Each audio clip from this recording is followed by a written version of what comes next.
thank you so much for making this happen. Of course. Thank you for being here. Of course. In Austin, absolutely. Texas. Yeah, I love Austin. We're out here. I want to start. I've been being intentional about asking pointed questions in the beginning. Okay. And as opposed to my typical, historically, fluff you up, do the rapport building. You don't need to fluff me up. I don't need to fluff. So the thing that I'm interested in is particularly around relationships. Mm. And I feel like people that are engaged in it feels funny to say homosexual, heterosexual, but are, in with their same sex, two fellas. I feel like they have a lot to educate heterosexual individuals like myself around relationships. And I wonder how that question hits you, if you feel like that there is any accuracy to that, and if there's anything that stands out of what a homosexual dyad could teach a heterosexual dyad in a relationship. I think what's really interesting about that is, a lot of homosexual guys grow up with their best friends being girls, because if you're gay, most times you could probably ask so many gay guys, a high percentage. The girls are the ones that are more accepting of them. They feel like they don't have to hide who they are with their expression or whatever. Yeah. So I just believe that once we get older, we just treat women really, really well because we've been around them longer, or because we kind of have that, I don't know, we just kind of have that, I don't want to say softer side, because not every gay guy is soft, but we kind of have that softer side. But it's like empathetic. Yeah, very empathetic and a little more sensitive, I think, just maybe because we've had to hide who we are for so long. I mean, I'm 44. Thank God I've been out for 23 years. I remember when I hadn't even been out for more than half my life. Wow. But I think that one of the things that, and I hate being like, gay guys can teach straight guys things, because it's not for everyone, but it is for a large majority of people. I think when you have two guys in a relationship, first and foremost, we understand each other, because hormonally we're different than women, right? Like, that's not something that you can deny. Hormonally, men are testosterone-driven machines, and while we do use estrogen for things, that's just kind of how we connect. So, but I do believe, is that a thing, using supplementing with estrogen? No, I'm just saying we still have estrogen. Oh, we still have it. I understand. Yeah. No, I'm not. Sorry. I don't need extra. Yeah. You know what I'm saying? But some people. Yeah. But anyway, I just wanted to make a point that we men are different. So it's understandable that heterosexual and homosexual relationships can be different, just because we're in a relationship where we understand each other in a different way. And I truly believe that in heterosexual relationships, while there is the connection of physical, hormonal, pheromonal connection, there is a lack of that empathy or that understanding. Because, a lot of times women are always called, she's emotional. But I just don't think that a lot of straight men have taken the time to understand why somebody is emotional. And I believe that gay guys, one, because like I said, we've been around women a long time for our lives, because they just accepted us for who we are. And additionally to that, we just have like kind of a softer, more sensitive side to our souls, that we just treat women a little better. Here's the thing that's a little bit different, though, and I have to be very honest. We don't have to be intimate with them. So I think a lot of times that's where gay guys just kind of like lose what straight guys are going through, to be quite honest. Yeah. Because sexually, from my understanding and my experience and my conversations with men and women, men as a majority are more sexually free than women. A lot of times, when we talk about our kind of, hold on, I'm trying to think of the word. Oh my gosh, I can't think of the word. Like relationship containers, polyamory, attraction we to can talk about outside. All that. Yeah. No, our not erogenous zones, but our erogenous zones, sexy spots. No, it's not our spots. It's the thing that gets us excited. What am I thinking about? I can't think of the word. Erin's the lady in the room. Where are we going to? Uh, I don't know. just kind of like your romantic zone. Let's just say that. Like mentally, cognitively, emotionally, Yeah. physically? I'll explain it like this. All right. So some people, because I can't think of the word, which is so annoying. But I learned this from my friend Emily from the podcast Sex with Emily. Yeah, I know her. She's, Lovely. she's wonderful. She's a sweetie. But I do believe that people just have different ways of getting in the mood, right? So some people need conversation, some people need media, some people just Like foreplay? some people need foreplay. You have all these things. And I believe that a lot of times women want more of the conversation, more of the, take me out on a date, more of getting to know someone. Where gay guys, we don't need to get to know you. Like, we just want to shut it down sexually, right? So That's convenient. this is going somewhere. So my whole point is, I think when it comes to that romantic intimacy, men and women as a unit have a much different connection than the gay man that's really good friends with a woman that knows how to treat a woman really well. We don't have that connection. So when there's that super emotional connection combined with a physical connection and attraction, that's where I think, it gets a little rough as well. Yeah. But generally speaking, I think it's fairly simple. I think that, maybe straight guys sometimes or heterosexual guys, maybe don't listen long enough, because gay guys, like, we like to talk, we like to hang out, we like to, you like to have coffee maybe, but we like to sit around and kick it. A lot of people just are like, all right, I want to move on, where we like that kind of intimate talk. We like to get deeper emotional, Right. I mean, you have a podcast, so obviously you like to talk probably a little bit deeper than a lot I feel of like guys. men generally, most male friends that I have, we hang out around some type of like physical objective. So we'll play pickleball or tennis or go for a hike or go for a run or something of the sort. But it's generally oriented around some type of physical activity, at least like in my, my life, my bias. Compared to, I personally don't find it very interesting, unless I'm recording a podcast, to go and sit down with someone and just like have like quote unquote like coffee talk. Yeah. Whereas And I do. Yeah, and maybe it's it's lovely. because I'm a big old gay. I mean, I don't, who the fuck knows? But what do you do within your relationship with Scott? How long have you guys been together? 12 years, but married 10. How's passion? It's fucking wonderful. How have you maintained passion? We just really, as we grow within our own passion, we continually share what it is that, you mean sexually, right? Sure. Yeah. Whichever. Just like I want That person. That person, yeah. We are just not afraid to express what it is that we want. I mean, we just, and we don't look at each other's, like, I don't look, if Scott comes to me with something of like, this is what I'm really into, or this is my fantasy, or this is what's making me passionate, I don't say like, dude, like, that's Too far. yeah, Too far, it's bro. never too far. Right. It's never too far, because he's a different human. I think in marriage in general, I actually just officiated my 4th wedding like 3 days ago. And I think that in relationships in general, people don't grow individually together.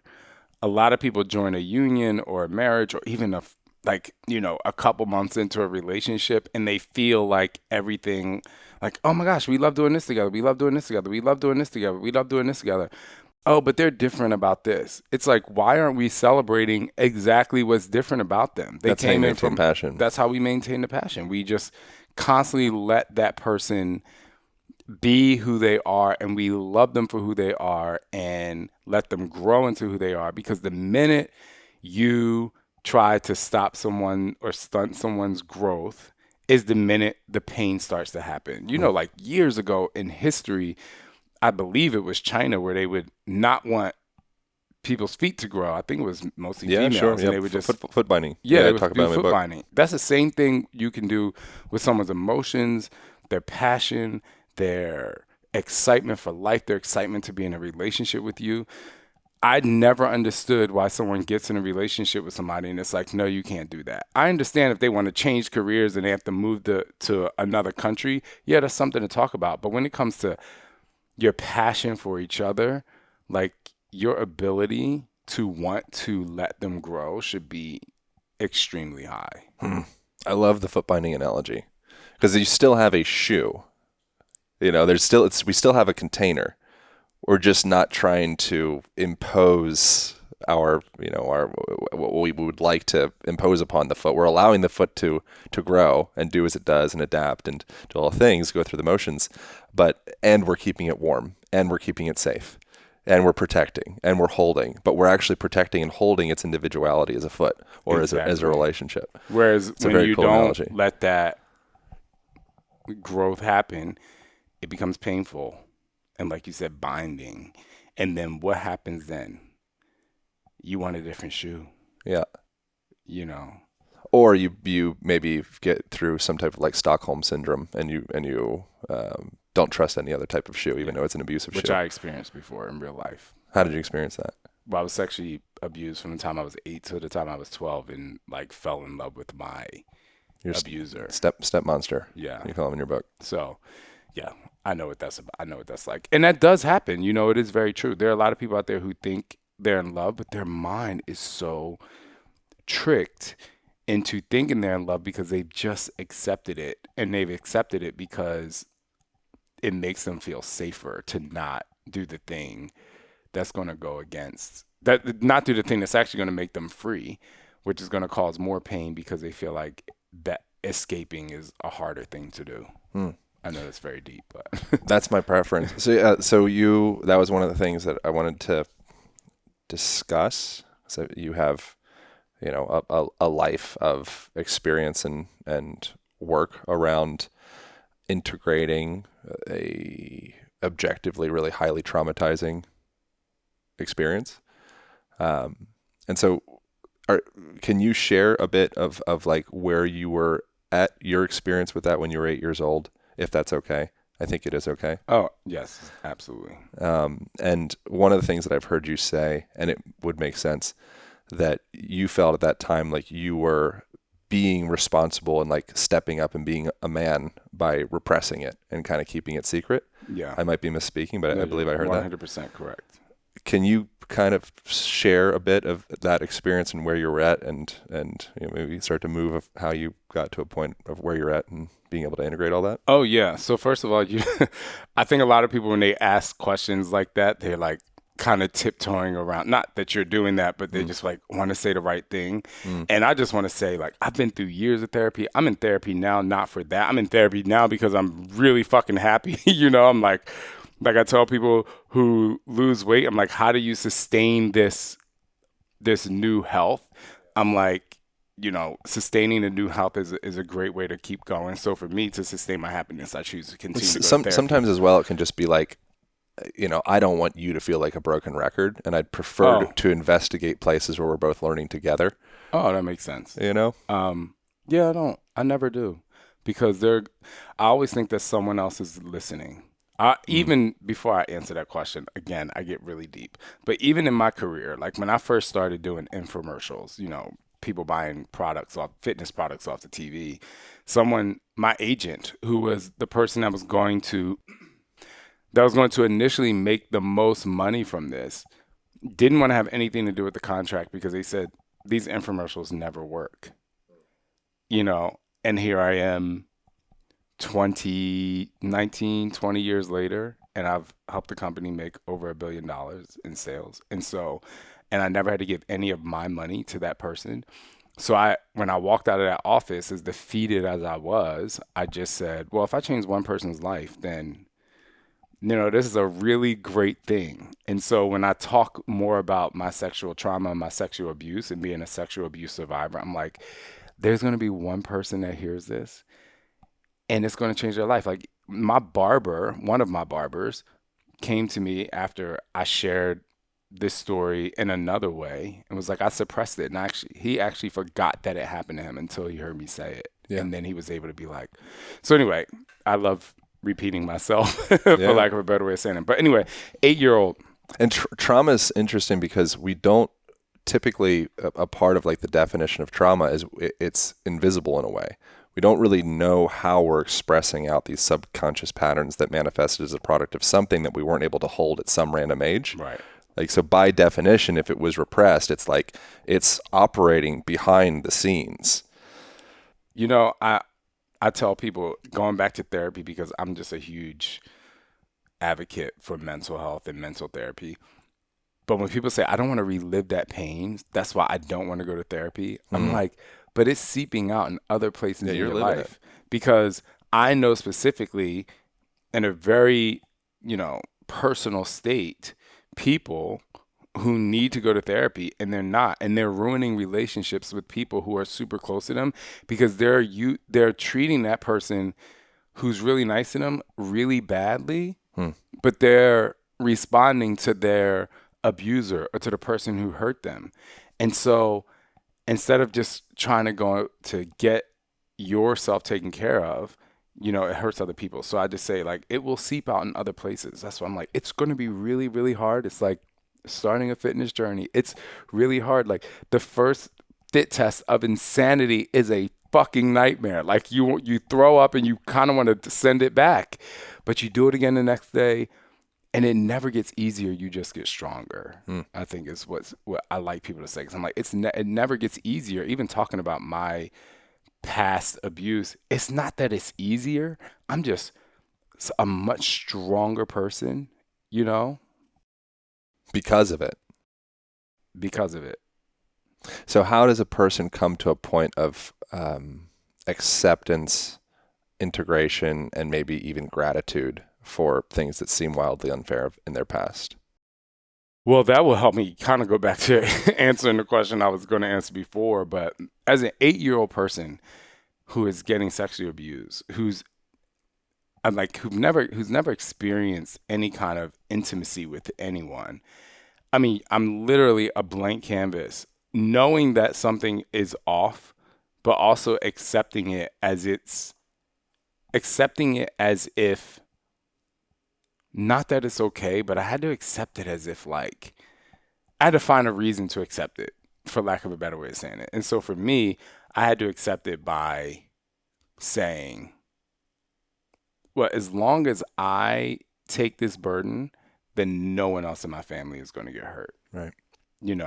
Because I do believe that, and in my little 8-year-old mind, I'm like, well, if I do this, he's not going to hurt my mom too bad, because if he does, then I can tell. Like, I was using it as my own ammunition for how he was treating the rest of my family. And so that's how I made it okay for me. And then it went on and on and on. And as I've spoken about before, I got to the point where I desired this to happen because I just felt like it was the safest thing to do. I had accepted it from the time you were 8 to the time you were 12. It's a really long time. The last 4 years of our adult lives kind of go by really fast, but from 8 years old to 12 years old, when you're that young and everything is so new and fresh, it seems like an eternity. It's because it's like practically 100% of your life. True. If you're 10, that's a tenth of my life, son. Like, that was yeah, well, yeah, a long time. I know. And 12 years old at that time, that was like, wow. So it was a quarter of my life, I think. Yeah. So yeah, it was 4 years. But so what you kind of trick yourself into believing it's okay and making a reason for why this is happening and accepting it to the point where it's happening and it doesn't even feel wrong anymore. Mm. Mm-hmm. Yeah. So it didn't feel wrong anymore. So I, in a way, was desiring this to happen because I had accepted it as a part of my life. It was a part of my life. I'm like, I knew it was going to happen. It was going to be 2:00 in the morning. This guy was going to start rubbing my butt and he was going to perform oral sex with me. And I'm like, okay, cool. Everybody's safe in the world now. Was it always scary, or was it when you got to a point of acceptance? What was like the sensation around that? I mean, it was never scary, believe it or not. It was never scary because you have to understand. Not you have to understand, but I'm like, you understood. Like, you have to understand, the person that was doing this to me, I never met my father before. He was the only father figure I had besides my grandfather, but this man lived in the house with me. He would parade me around to his family and everybody in the neighborhood. Like, I kind of looked like him, so it was kind of like, oh, this is my son, and he did have some providing for our family, so it wasn't like a fear thing. Interesting. I never felt like I was going to get hurt because this is a person who is protecting me in a sense, Did it feel powerless? Was it pleasurable? I never felt powerless. I never felt powerless with him until one time, which I'll tell you about. I never felt powerless because, like I said, he was such a safe space for me. It's such a Wow. weird thing to understand. So I never felt I felt pleasure in that space. Like I was getting attention and I was like creating this safe space for everyone else. But there was guilt on the other side. There was the guilt of, I know this is wrong. I know this is happening, and I'm not telling anyone. That was in a sense that was way worse than the abuse itself. Because now I have to wake up in the morning. I have to talk to my brother, who I know, even though he was only 9 years old. I know if I told him, I get the chills. I know I'm glad I didn't tell him because he probably would have tried to kill the man.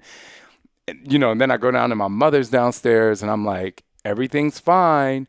So it's like a really guilty feeling because you're like, oh, am I not telling because I don't think they'll believe me? Am I not telling because I don't know if they'll trust me? It's a really, so it was harder outside of the actual physical abuse for me, How did it start to affect your life as a older adolescent and young adult and adult? How did you see aspects of those experiences start to trickle into your life? Believe it or not, as an adolescent, so these are great questions. I love them. It's just so wonderful. As an adolescent, so when I was 14 years old, so once he stopped the abuse because I was able to have an ejaculation, then I just got like pissed, right? And then everything became clear. So then I was like, oh my gosh, that was like totally wrong. Like all of the guilt, all of the action that he had done, all of that kind of just fell on me and it was like really heavy. So then I was just like mad. And I looked at everything as he did as just like evil. It just a lot of clarity came about. So with that said, Post-nut clarity, we call it on the Align podcast. oh my gosh. But everybody's had it. But I mean, it's like literally for me because the last time he's abused me was when I was able to ejaculate. Like, so it's like almost like, I mean, I hate to laugh about it, but it's almost like dead on. Yeah. And then, everybody comes back to their senses after post-nut. Yeah. Everything changes. Yeah. Which is really weird. Oh my God, this is so weird. Prolactin. I've always wanted to, I know we're going all over the place. That's okay. But I've always wanted to talk about this because this is like so interesting. You're giving me the space to actually talk about this. So from the time I was 8 to the time where I was able to ejaculate, I think it was closer to 13. Like I still felt like there was a finish, but nothing ever came out, which was so. I remember that. Okay, so I'm not weird. Good it's times. not just me. Oh no. Yeah, I was wanking for years before it actually happened. I remember the moment that it happened. Me too. I was very confused and like, I think this is awesome, but I'm not really sure what's going on. The only reason why I knew what happened was because there was like a stash of porn magazines in our basement, and I had seen. Oh my gosh, and I had seen the semen on the magazine, and I was like, oh yeah. So for a couple seconds, I was like, holy shit, what is that? Oh, yeah. And then I was like, oh. The sensation, I remember very, very viscerally the sensation that I had around porno as a young boy. And it had this like magnetic, effervescent, glowing like power. It was like, oh, like the porn was like breathing. You know what I'm saying? No, I don't. I don't know what you're saying. I have no idea what you're talking about. No? I'm the only one? You're probably not the only one. Just the guy across the table from you just does not know. But I'm here for it. That's very superhero-esque. I feel seen and heard. That's very superhero-esque. Thank you, Shaun T. I mean, I accept it. I have more questions about that because then it just anyway. It was like it almost felt like very kryptonite-ish. Yeah. It's just powerful. Like, I mean, sex runs the world. Exactly. How the hell do you think we dip got into here? that? Like advanced. Well, maybe not really advanced, like spiritually, emotionally speaking, but advanced as far as positionally speaking, mechanically speaking, to like get dipped into that as a young boy, probably or girl, but as a young boy that's entering into that adolescent stage and pre-hormonal, but it's it's coming. Yeah, it's insane. No pun intended. Pun. Yeah, that was a hard pun. Oh yeah, literally. So how did this trickle, another pun, into your life? So anyway, so then I'm gonna cliff note this because this is an hour. Not yet, but I'm saying I can talk about this for an hour. Yeah. So once I was able to know it was a toxic environment, I moved out of my house at 14 years old, and I found a way to go move in with my grandparents. But I felt like I escaped prison. I felt like it was such an escape. And so my adolescent years were not affected at all because I just felt so free to be away from there.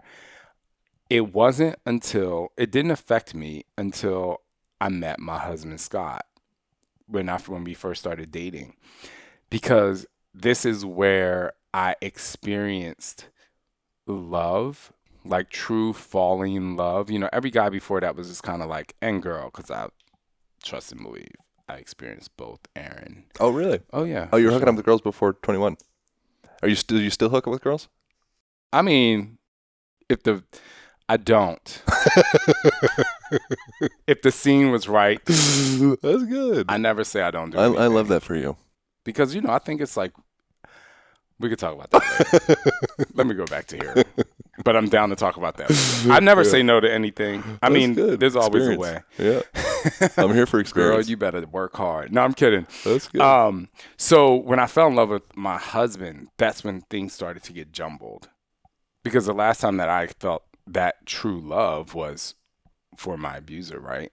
Yeah. So that's when I was in therapy before that, but that's when I really had the toughest therapy. That's when I felt like I was in the trenches of therapy because I didn't want to lose this relationship. But it was really, really hard to distinguish the love of someone who loves you as a grown man from another grown man and someone who you love, and distinguishing the difference between that and the love from someone who is supposed to protect you. It's so fucking crazy in the brain. And so, make a long story short, it wasn't until like I would wake up at 2:00 every morning and I would start a fight with Scott. Not every morning, not every morning, but often. And he was like so calm, and he would just be like, I didn't do anything to you. But like in a very, he just was so calm. Wow. And I think I believe he stayed with me because of everything outside of that. I was a really great person, but it felt so heavy for me. And then I couldn't make it to therapy one day, but I called my therapist and I was like, oh my gosh, I'm starting fights with Scott. And I'm like, it's just really crazy. I'm like, I don't know why I'm doing it. I'm like, I wake up in the middle of the night to a bad dream. It's crazy. It happens all the time. And she said, what happened at 2:00 in the morning? Wow. And I lost it. Like I literally lost it. Like I think every ounce of water in my body came out of my eyes because I just had the craziest break. I still cry about it now just because I'm like, oh my gosh, like I cannot believe my husband like put up with that. But you want to know what's really, really wild? Now when I wake up at 2:00 in the morning, like we have sex. Like I wake up at 2:00. Before it was like pain and bad dreams. And now I wake up in the middle of the night. And sometimes I don't even know I do this. And I wake up in the middle of the night. And he's like, do you know what you did last night? And I'm like, no.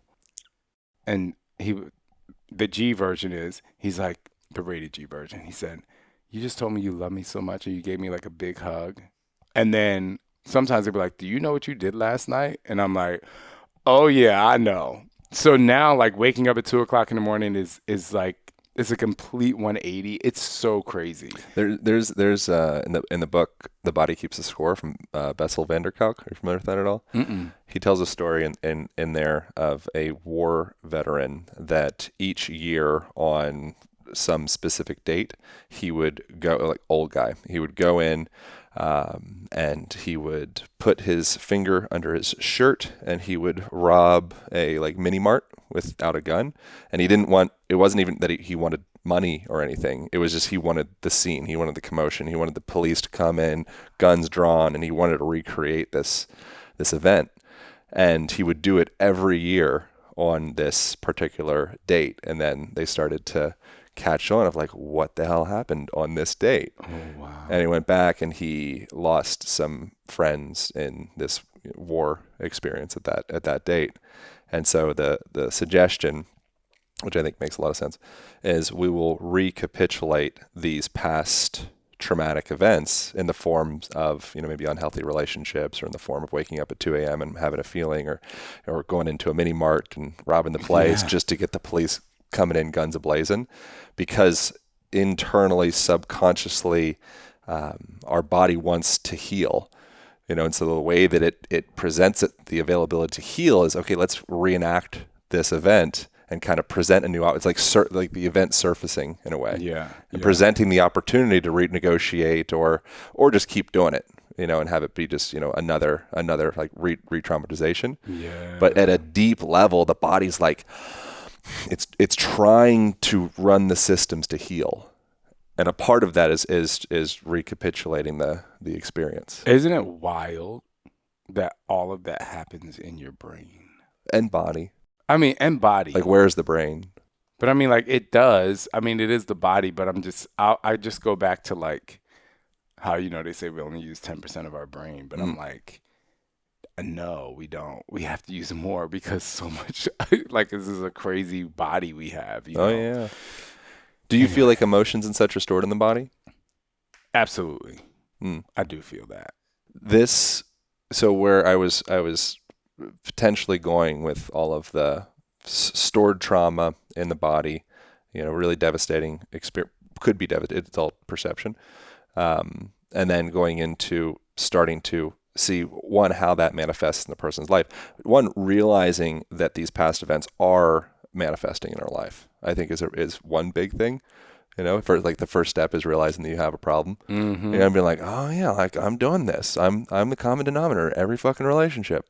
Like, it's the same pattern. Oh my gosh. And so then it's like, okay, how does a person address that they have a role in they're in the driver's seat of their life, and they're making decisions probably based off of past experiences, especially the traumatic ones. They tend to be stickier. And then how does a person move through them, integrate, alchemize, whatever language you would have put on it, into something that actually becomes their gift? And so that would be where I was going with that whole rant. And we could go back to all those other parts. You could pick out any part you'd like, but would be particularly around how does a person, quote unquote, move themselves into healing? Because that's kind of, in a way, probably a huge part of what you've done. Yeah. Does that make sense? Yeah. Awareness. I think you have to be, there's a level of, it's kind of like, a lot of people don't start going to the gym. I use the gym or working out a lot, but as a reference, but until their doctor says that something's going to happen and you're not going to be here for your kids if you don't do this. So then they do it. But I think with things like trauma and mental health and, past experiences, the feeling just becomes so overwhelming. And then there's like loss of relationships, or the fear of loss of relationships, that really brings out that awareness. It's almost just the doctor telling you that you are going to not have time with your kids if you keep eating this way, or not whatever. And so when the fear becomes so strong that you're going to lose connection, I think that's when the awareness becomes much more powerful. Threat of lost connection induces reflection. Bam. Can we get that on a quote card, please? And now I'm leaving because you just made me look. No, I'm kidding. I love that, but it's very true. I mean, it's, that's what I experienced. Even though Scott wasn't going anywhere, for me, it was just like, this is really fucked up, man. You know, it's like so crazy to be the one. Kind of your example of, I've had many people in my life where they would be like, oh my gosh, this person's like this. And oh my gosh. And I'm like, okay, so that's like the first time you came to me and you lost a relationship. I'm like, okay, cool. But now this is like 10 times and you're saying the same issue happened and it's still someone else's fault. Yeah. But I think we have to be, I think a level of, you have to be brave too. You have to be brave to recognize you're wrong, recognize your fear, recognize your insecurity. You know, because especially somebody like me who was sexually abused or just went through trauma, all of those things are part of my life, or they were a part of my life, I should say. So now if I'm insecure about something, I have zero fear to be like, nope. Like if Scott and I are going through something, I'm like, I go to him like maybe 10 minutes after a heated discussion and I'm like, you know, I did this because I was feeling this way and it's so great to do that. And he's always like, thank you so much. And, you know, he does it too. And I think that that's really important. But a lot of people are just, they don't have that, like, they're not brave enough yet to accept. How does a person develop that bravery and self-awareness to begin to accept responsibility for their role in a relationship? That's really, really tough. I don't know the answer to that. But what I do know the answer to is, and you know, I don't know you that well, but you know, we sat down here at the table, you were like, this is a free space. Like if you have flatulence, if you burp, we can talk about anything, right? Yeah. But a lot of people don't live in that space, Aaron. And so for me, if you work on being true to who you really are, before I got here, I got a message on Twitter and I got a DM and someone was like, you know, they had a private account. They're like, I'm in a closet and I just want to say thank you so much for obviously the workouts you've done, but the fact that you are showing your life, you're showing your husband, you're showing your kids, you're showing your sexual freedom, being sex positive. Like, and it's because the last, you know, 15 years of my life of therapy, I'm like constantly just breaking down anything that's not going to make me thrive. And so if all else fails and you don't even feel brave enough to recognize these things that are happening inside, all you have to do is ask yourself one question. What is my magic wand situation? If you had a magic wand, what would you do, right? So let's say if I asked you... Bigger dick. You don't need that, though. And even though I don't sleep with women a lot, I can show you a few things. No, I'm kidding. But, I mean, some people want it, some people don't. Yeah. As a gay man, I'm like, I'm not about the 9-inch cock. Sorry, I'm like, it's too much. Statistically speaking, with men, if they had a magic wand, they were just alone with themselves at their house, what do you think? Probably pretty 89%, 85%. They want to make it. Well, straight to the. Well, we had a gaycation a few weeks ago. You should have been on it. You would have fit perfectly. But oh my God, could you imagine a gaycation and you're like the only heterosexual one? That would have been amazing. But it was just interesting because it came like penis size came up, and Scott, my husband, did he found something on social media where it says the average cock size is around the world is 5.5 inches. And, you know, it's just so crazy how so many people are like, I want it to be bigger. Mm. Or even if they are bigger, they're like, I want it bigger. Or especially in the gay world, it's like, oh, yeah, like I want the monster. I'm like, first of all, not a flex, but I'm much bigger than 5.5 inches. I'm like right in the pocket. So I'm going to say that. But I just, you know, I understand why people want bigger, but most of the men in the world are, I mean, if you're 7, they're smaller. So you're winning.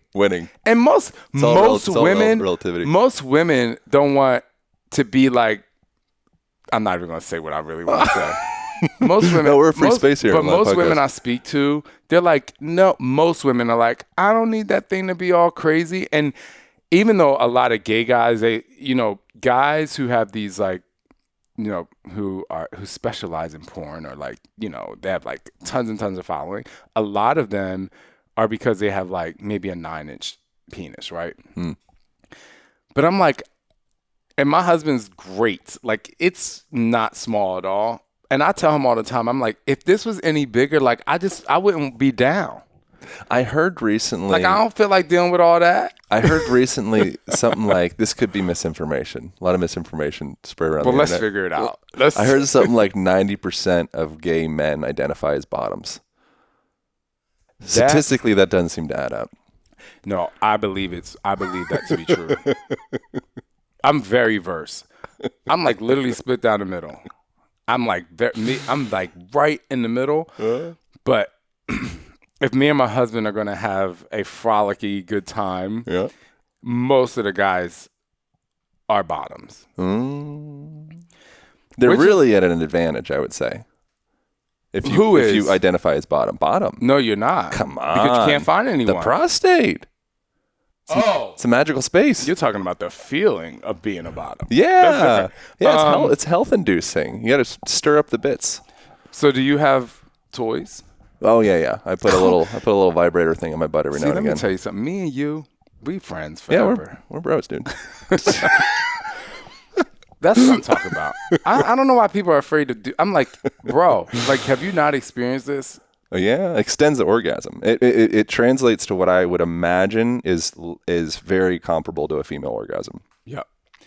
And obviously, I have no idea what I'm talking about, but I've been around a few female orgasms, and I feel like that sensation of integrating the prostate with masturbation or whatever's going on there. It does something where it becomes more of this like full embodied thing, and it also extends it significantly. But so it could become like this minute long, whatever thing. I have a question for you. Yes. Have you ever come hands free? Good question. No, I don't think so. It is insane. How does one execute on this? I think that might be the closest thing to a female orgasm. Right. To be quite honest. I bet.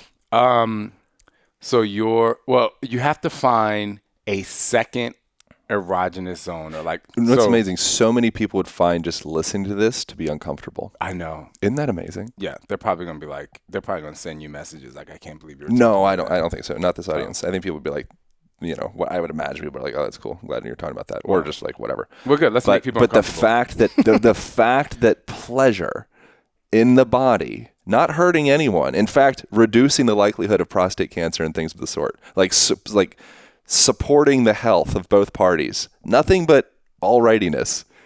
People around the world would literally, their sphincters would tense up just the idea of the conversation happening, which is just that just is interesting. It's interesting because we all got here because of a sexual activity. Oh yeah, we're shamed around our origin. It's literally insane. Yeah. That people look at sex as like a really terrible thing.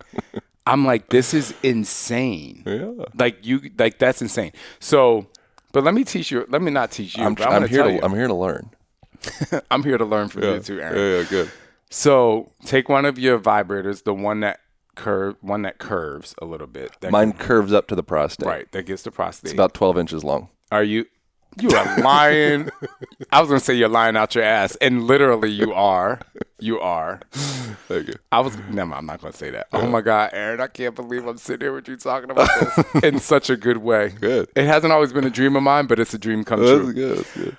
But, so for me, my second zone is not my balls themselves, but my scrotum, like the outside. Like if I have a vibrator in there and like, my husband's touching just the outside, like softly, I don't need to stroke to have an orgasm. My husband's zone is nipples. Are you nipple sensitive? Not irregularly. No. Have you had anyone ever pay attention to them? Maybe that's what I'm missing out on. Ooh, So I'm not wired. That's what we call it in the gay world. Like, I'm wired. My husband is extremely wired. Like, I can get anything I want if I do that and that at the same time. You know, all men start off as women. I think it's the first 6 weeks, I believe. Oh. Until that's the reason we have nipples, and then eventually, if not, the ovaries drop into testicles, and then what would have been a vagina folds over into becoming the scrotal line or whatever that's called. Anyways, that's good to know. Yeah, gay men will be very happy about that. Than we think. No, but so anyway, you have to find that second thing. For some people, you know, it could be their neck, or like it could be anywhere, but you have to find the prostate if guys want to come hands free, and then that second spot. Some people it's just the prostate. You know, for women listening, what could they learn from a man about fellatio? Ooh. Because they don't have one? That's right. You mean because they don't have penis? Yeah, I'd imagine men probably know how to sort out the bits. I just want to tell you, I usually charge $10,000 for this question, but I'm going to do it for you for free, and people can sign up for my course. No, I'm kidding. The $10,000 question. Actually, my husband was like, you know, you should really teach a course on this because people would. Yeah. So there's a course at Burning Man. Oh. Yeah. Is the person gay? No, my buddy. I mean, there's probably multiple people, but I have a buddy. He's a tree planter in Canada. Goes to the Burning Man, teaches a whack-off course at Burning Man. Everybody stands around, watches, and breaks down the details. Whacking off courses are great. Yeah, but it's for gals. Oral sex courses are next level. Different. Yeah. So tips. Again, you have to find that second spot on the man. Mm-hmm. You can. It's nipples, scrotum. It's somewhere. It's somewhere else. There's a second spot, but the second spot when you're giving oral sex can also be like not being afraid to put your finger to find the prostate. Sure. Because the combination of the prostate being massaged and, you know, getting fellatio. Massively pleasurable. It's insane. Very few people have experienced it as a guy because it's so dirty, gross, uncomfortable. Am I gay? I grew up, you know, like having fear around anything around my butt since age, you know, whatever, 3 to probably 18 or so, and then you start to grow up a little bit. But where I grew up at, there's a lot of shame around the idea of homosexuality, whether you are, aren't, or whatever the thing is. Which I would love to hear, you know, your experience of moving through that as well, because I'm sure there's been probably a lot of layers with that. But again, it's one of those things that for a guy, it's something I haven't experienced a lot, but the times that I've had, I'm like, oh, that was the most pleasurable thing I've experienced in sexual intercourse. It's insane. Even if you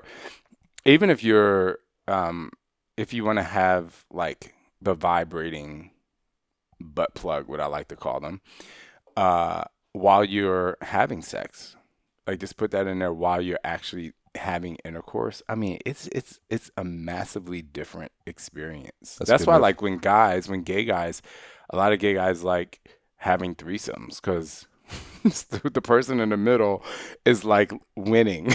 You know what I mean? Like they're winning. Interesting. How often do you get messages from heterosexual men in relationships telling you that I'm gay, I don't know what to do with myself? Every day of my life. And I love it so much. I love it. You're the first person to ever ask me that. And I love that you asked me that because I never tell who that person is or anything like that. But I tell Scott all the time, I'm like, got another message. Yep, that's it. I'm like, I got another one today. And I feel like so horrible for them. But this is why. Because a lot of these guys are still very much into having sex with their wives. They just want to have sex with men too.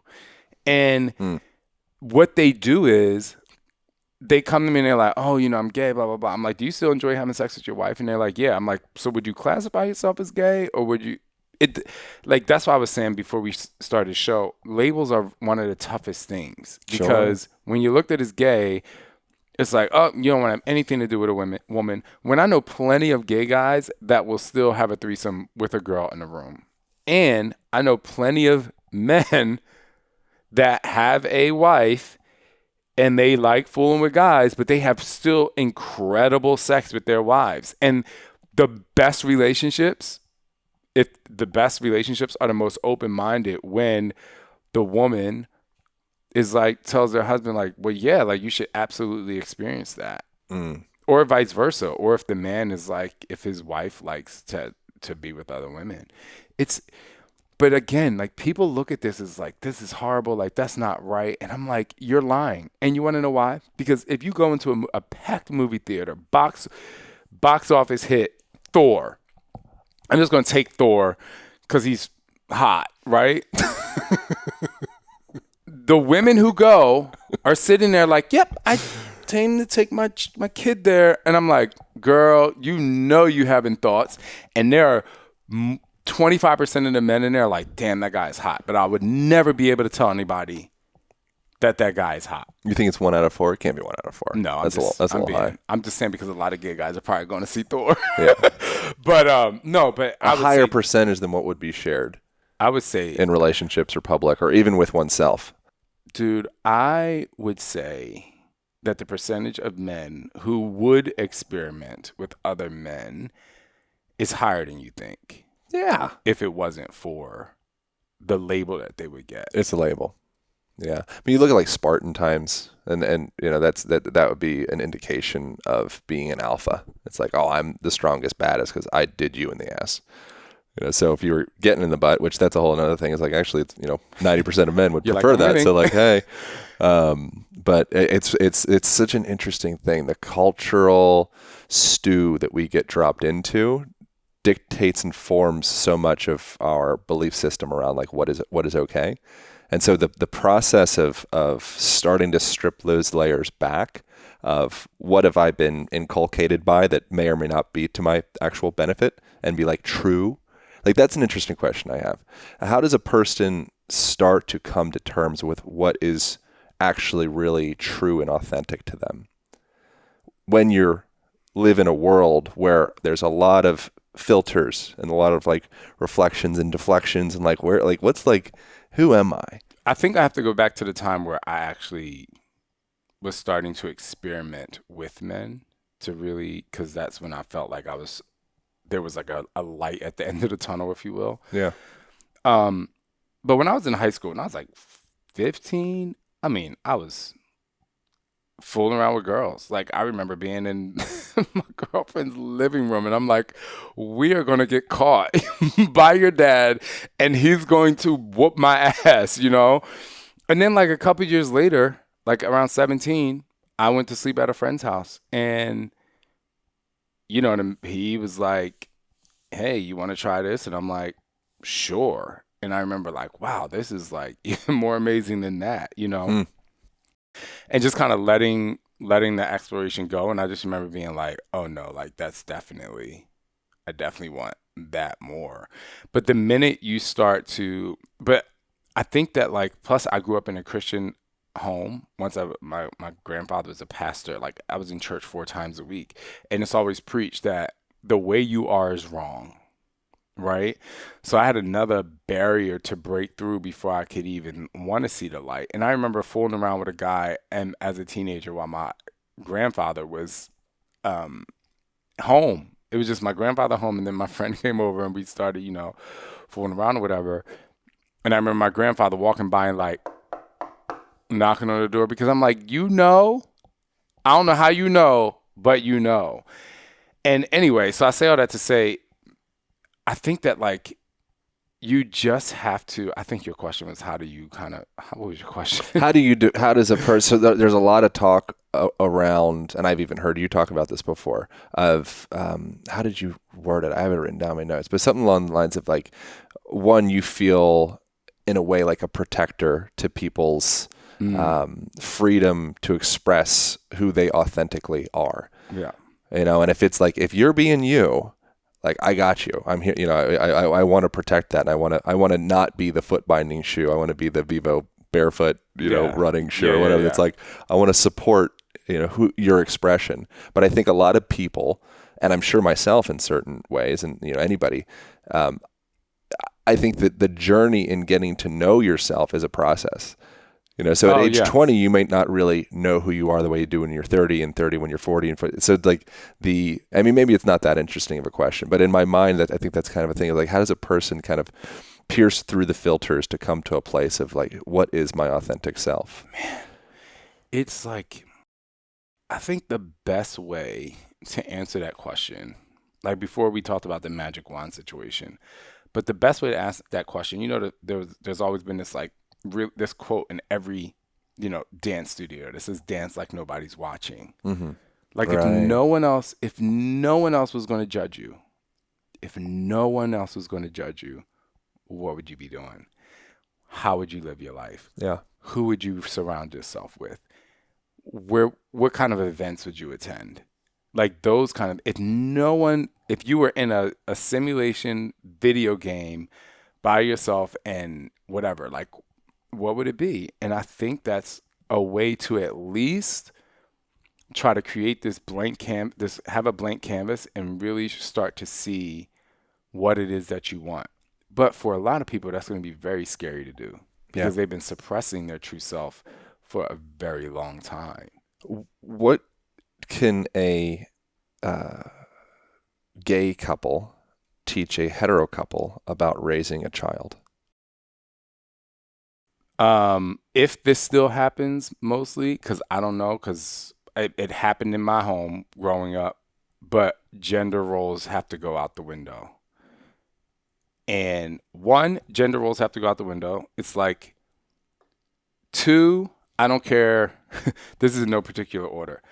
I don't care if mom is staying home all day because she's nursing and dad is going to work. Like, dad should still get up in the middle of the night and feed that baby. And mom, you should pump milk so dad can feed that baby. Because what happens, I think when it comes to being a parent, automatically to step in the roles. Well, mom is going to nurse, dad's going to go to work. No, like, because mom's not sleeping all day, just like you're not sleeping at work. Like, put that milk in the refrigerator and switch it out. But I think that like gender roles generally is like the main thing. Mm. Like why can't there be a dad bag? Why does mom always have to have the mints, and the Band-Aids? And that was really fun for me and Scott because there was no way for us to be like, you're the mom.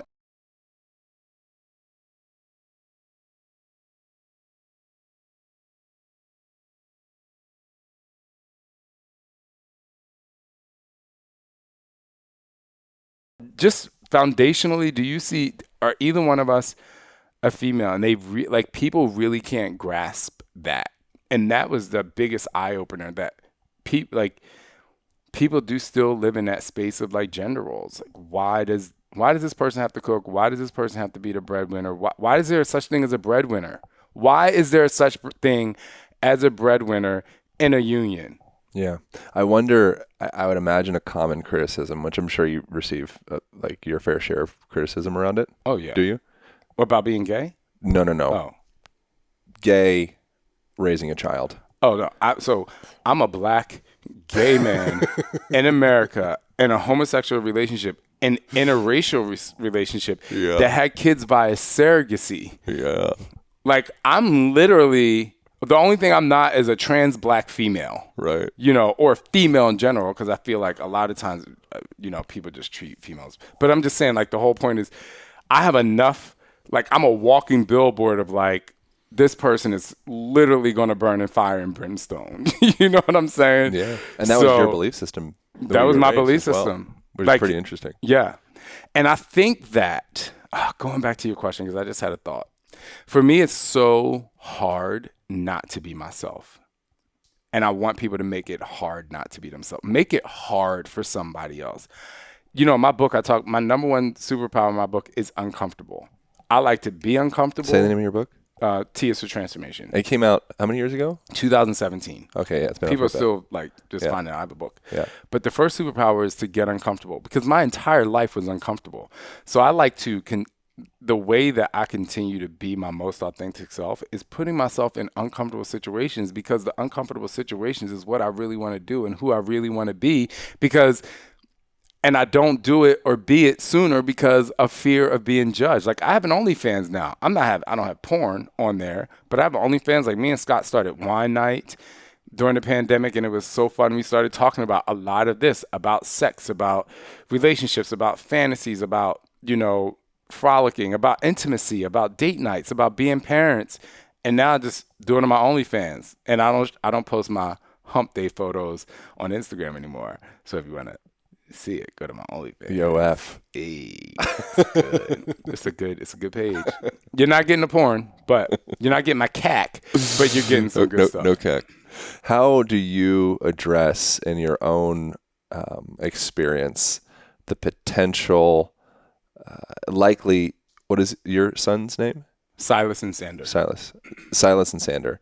They will probably go through some type of criticism from their peers when they find out that they have two dads. Mm-hmm. How do you navigate that in your own, with them, with yourself? Like, how is that experience for you? So, like, these kids are probably not even going to give a fuck what anybody thinks about them. Like, so one of the things, and I know it's hard to teach that. Of course, people are going to say mean things to them and whatever. But, one of my kids, both of them love superheroes, and one loves all the female superheroes, and the other one loves all the male superheroes. And so whenever Sander wants a superhero outfit, especially when he was younger, he'd be like, I want She-Hulk, I want Black Widow, I want Shuri, this is the costume that he wanted when we would go to a store. And we were going these little hikes. Well, Scott would take them on hikes on Saturdays and Sundays around our neighborhood. And here comes Sander with his pink, green She-Hulk wig and whatever, Emma Frost dress. And we are like, no, like we don't tell them like this is what you should wear, this is what you shouldn't wear. We let them pick out their own clothes. We just they go through their life being who they are and expressing who they are. We never tell them because I'm the adult. We let them talk it out to us. We literally say, like, you're not allowed to do this. Why am I not allowed to do it? A lot of parents would be like, because I'm the adult and I said, but I'm like, he doesn't understand that. So I'm going to be like, well, because this, and this. And sometimes he's like, well, that doesn't make sense because of X, Y, and Z. And I'm like, you win. You literally win because your argument makes sense. Yeah. And the way we really started to get them to express themselves, which is like super silly, but we do this game called This or That. So when we started doing them with this a while ago, and we're like, would you rather eat a taco full of cockroaches, or would you rather walk barefoot and horse poop, right? We would just kind of do these like silly, and they would laugh. And now when they ask us this or that questions, they're layered, and you start to like feel and see their personalities. So we let them talk. We never shut them up. We bring out their personalities. I mean, we're not perfect parents, so sometimes we got to let them have it. We probably get a little, short-tempered when we try to do this. But for the most part, I'm like, when they express themselves, and then we tell them, they know all kinds of relationships. They know relationships where there are two women. They know there are relationships where there are two men. They know relationships where there are a man and a woman. They know relationships with people who are poly. Like, they know relationships. They know all kinds of people. So when the goal is for them to literally be who they are. If someone's like, if they want to wear something to school, if they come back and say, such and such teased me that I wore this, I'm going to be like, well, you know what? Let's make something let's add Swarovski crystals to it next time. I'm going to be like, just go be more of who you are, because if I'm like, okay, well, don't wear that again or don't do that again, then they start to shut down. Yeah, by not being who you are, it gives the perpetrator power in a way, whoever the abuser is, by you then conceding to whatever their influence is. I think it in a way like fills them up with but you're missing momentum one point. In a way. You're missing one point. What? Bullies are fueled by the attention they get from other people. But what if you, being yourself, is the attention getter? Because that was me. I'm like, I got bullied one time. I was like, okay, so this is what we're going to do. First of all, I'm going to fight you because I'm not afraid. Like, I have no problem fighting you. And I just happen to be super athletic. So I would be like, who got more home runs in kickball? Who won the race? You know, Yeah. we done? Like, Yeah. you know, what else? And so then, you know, kids in class would look at that person like, oh, it's hard to do that. I'm not saying it's easy to do that. But I think a lot of times we teach people to cower, like, well, stay to yourself or just go do. No, be louder. I like the idea of working harder until you're undeniable. I don't know. Somebody said something along those lines in a more eloquent way than I did. I mean, isn't that how we got to where we are? Well, I think I'm in process, but yeah, that's definitely how you got to where you are. I think you got my attention. I'm on my way. You got my attention. That means you're doing something right. And I'm fucking nobody, but I mean, we are all true. somebody. But I mean, like, think about it. How many people have been exposed to the in it's called insanity? Like, yeah. What was the exposure level of that? Oh golly. I don't know, like maybe 6 years after I made it, I was 10 million Yeah. like DVD sales, but that was DVDs. Yeah. And then But digital? I have 13 programs, and I mean, I don't know. It's a lot. Yeah. Your imprint and effect, it's really impressive what Thank you. the way that you've imprinted, like your blip in the human zeitgeist is it's really beautiful. Really, you being willing to take what could be turned into destruction, or just like probably self-destruction or anger or rage, or any of the things could be turned into like a disease. Mm-hmm. You really alchemized the shit out of that. Thank you. It's I've always led from a place of, a lot of people call people so emotional, like that person's so emotional, or he or she's being so emotional. But I've always led from my emotion while taking people on journeys and transformations and being super, super, super transparent in my emotions as I do that. Not, because a lot of people, when they get in front of the camera, they turn into what they think the camera wants them to be, or what the people on the other side of the camera wants them to be. And I never faltered from that. Like, I mean, I never did that. I was just like, this is how I'm feeling. Every time I shoot, I'm like, this is how I'm feeling today. If I felt like crap, then I was motivating myself. I was just like, how are you going to get through this? And, it just feels really good to have been able to be able to look back at my career so far and look at everything that I've done and know that my authenticity, even though people were doing squats and lunges and push-ups and power jumps, which they hate, is what helped them get the results. I think that's the best thing. I look at the moon and the stars and the universe, and I watch way too many videos about it. And I'm just like, well, what's so crazy? Of these billions of galaxies and, stars and planets, I'm like, on this one planet, like I can go on every single continent, and I will meet someone that says thank you. Oh yeah. Like how empowering that is.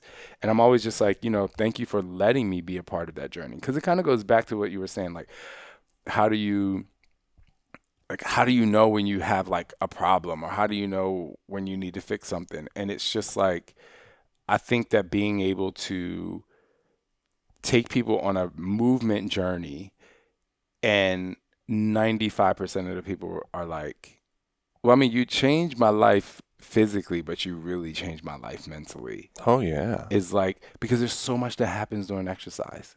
Like, I don't want people to exercise to lose weight. I want people to exercise.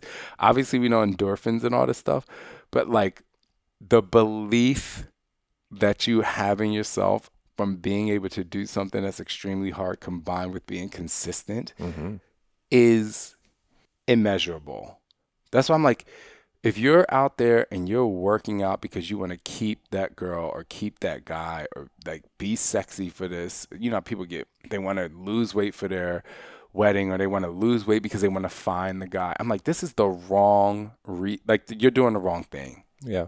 Like work out to prove to yourself that you can do hard things. Work out so that you can prove to yourself that you can be committed and consistent within yourself, because they are the tools that's going to make that marriage better, that relationship better, you better at your job. Yeah. You are better to yourself. Yeah.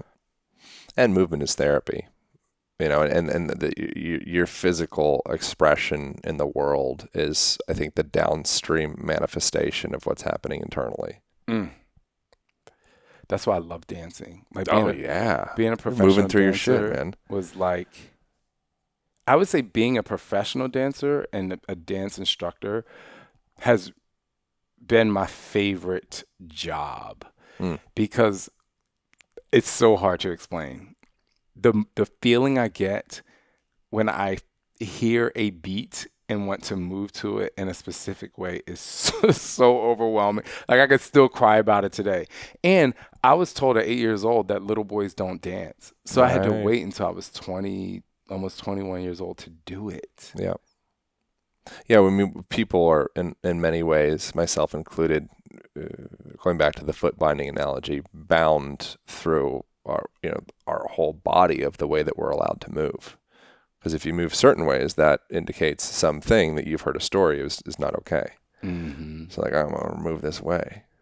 So something like dance and being willing and open to explore different dances, and you could be as metaphoric or literal as you want, I think it opens a person up to starting that process of actually understanding who the fuck they are. Mm-hmm. But if you're always doing the same dance, you're just going to be whoever, imposed that dance upon you, which is fine too. It's like change the choreography, just skipping around. We were talking about tennis and paddleball. Yeah, pickleball. Yeah, See, I don't even know what it's called. I don't even know what it's called because I'm mad that it exists. It was developed in, I think, the 20s or something. I mean, no, it was the 60s in Bainbridge Island, is a place outside of Seattle, I believe. And it's because these two fellas, not sure if they hooked up or not. That wasn't a part of the description. They would play. They had a little wiffle ball, and they had a little ping pong paddles, and they had a dog called Pickle that when they would lose the ball, Pickle would go pick up the ball. Pickleball. That's the history. That's so cute. You're welcome. Thank you. Mm-hmm. But so when I started out with tennis, and it was like hard, but so athletically, like in my zone of wanting to be an athlete like speed, power, agility, strength, and there's no end time. There's just like, you have to win the last point, endurance and all that stuff. I just remember saying, how am I going to get really good at this? And I was like, you have to dance with the ball. Oh, yeah. So that's why I tell people when that's why I love dance so much. When life gets hard, dance with it. Mm-hmm. Like find a way to move. I believe that, and this is so deep, but I believe that tennis is geometry. It's like one big geometry problem. You have this rectangle, and you're trying to angle this person, and maybe you hit it long or deep, then you hit it short cross court, and then you open up this space over here. And I think that, you play pickleball, so you know how that is. But I really admire people who play pickleball, but I just refuse to do it yet. But I think that you can do that in your life too. When it comes to being who you truly are, it's like, hey, try a little bit here, try a little more, and your people will come with you, and it'll open up so much more space. It'll open up so much more freedom. Like, you see so much more when you set out to do something that you really want to do. While it may be scary and you may lose and shed some fat over here, which are equivalent to people who don't believe in you or want you to be happy, it really to me feels like you're dancing, and you just have you just create so much more space to move, Yeah. Well, thank you so much. This is really fun. Thank you. And you guys need to head over to Trust and Believe, because we're going to kind of continue. We're going to go in. Where could people go from here to learn more about you, to engage more with their bodies, to engage more with all of the parts? Where would be a good place to point people? Yes. So if you're interested in fitness, my fitness life, in my life in general, you can go to ShaunTLife.com. If you want more of like what we were talking about when it comes to, embracing your sexy, enhancing your relationships, your erogenous zones, you can go to onlyfans.com/ShaunTLive. Well, it's a good page, and it's not sex.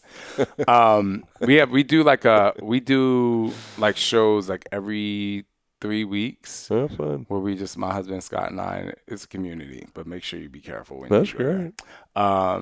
But yeah, other than that, you just follow me on Instagram. SHAUN. You think I should do an OnlyFans? Think it's time? I think you would be super successful. Oh, I think my God. I think it's I'm going to time. gulp, but I'm going to drink this while I gulp. I think it's time. OF. I mean, why not? You know? I mean, it's all 7 2022. inches. 7.2 inches. Measure every morning. All right. This is over. All right, so wrap this bitch up. All right. Thank you, Shaun T. Thank you all for tuning in. Thank you for tolerating us. That is it. That's it. That's all. Over now.